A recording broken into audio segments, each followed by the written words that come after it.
भैया तन तेज चला, छूट जाए सिनेमा। बाबू याद है ना, 2 दिन ही तुम बोले थे, आज पहला दिन है और 1 से लेके 2 दिन के अंदर बाबूजी गाँव वापस चले जाएंगे ना, क्योंकि तुमसे एक एक पल की जुदाई मुझे 100 पल तड़पाती है।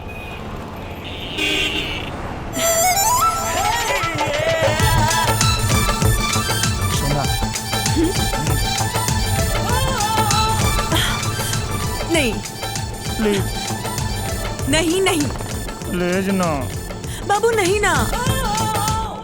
उस सुहाग रात खातिर मना कैलू तो हमरा समझ में आई। अब तू चुम्मा चाटी खातिर मना करता रू, हमके तो लागेला कि तू हमसे प्यारे ना करेलू। इतना तो कर ही सकती हूँ। ले ले ले ले ले ले, मेरा बाबू नाराज हो गया। ले ले ले ले, मेरा बाबू।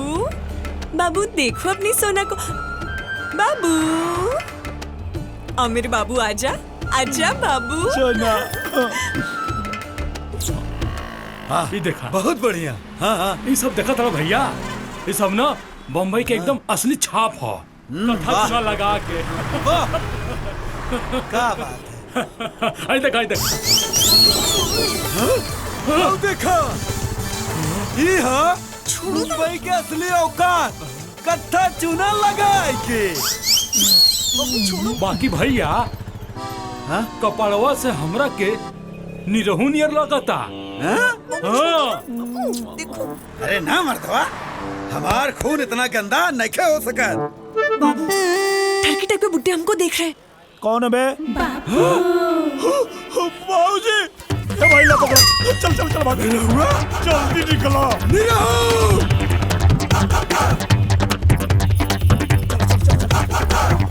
अरे वो बुढ़ा ने पकड़ा, बम ले। रुक ससुर। अरे रुको, एक मिनट।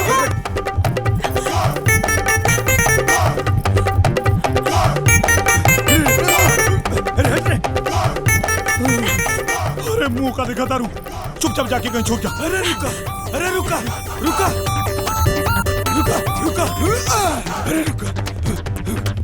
कहाँ गया? धोती है? रात कहाँ जाता रे? हाँ? और ये कौन फैशन बा?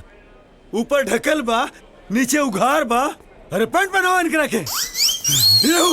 स्टेप 2 था, तीसरा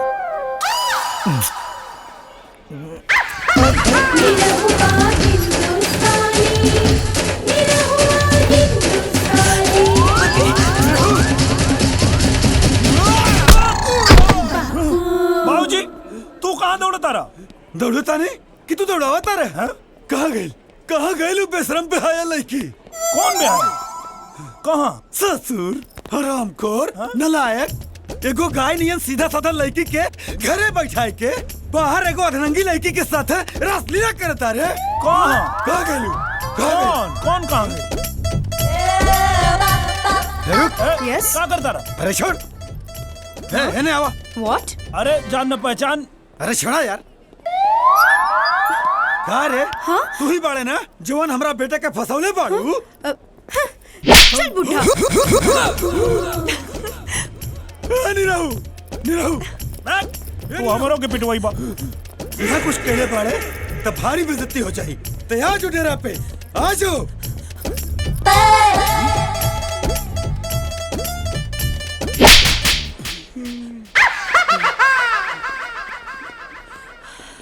बाबू बाबू अरे चला चला, भागा भागा भागा। अरे रुको तो, तुम्हारे बाबूजी गए। गए? वो खरबूजे जैसा थोबड़े वाला तुम्हारा बाप है? अरे चुप रहा, ऐसा ही टेंशन बढ़ गई बा।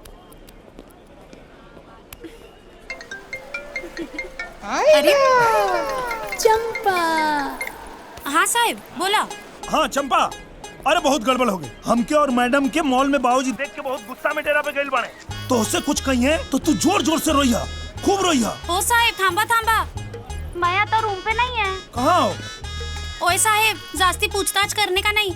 मैं बोली थी ना, मेरा होने वाला नवरा जब भी 17 से मुंबई को आएगा, मैं इसको मिलने को जाएगी। मी आता माझा नवरा बरोबर जुहू चौपाटीवर ऐश करेली। जास्ती किटकिट करू नका, मैं सुबह लवकर काम पे आएगी। चंपा। ए पक्या, ये सब शादी के बाद आता का ही नहीं। क्या हुआ? बाबूजी गए डेरा पे और बहुरिया भी चौपाटी पे। अब कहाँ से लिया बहुरिया?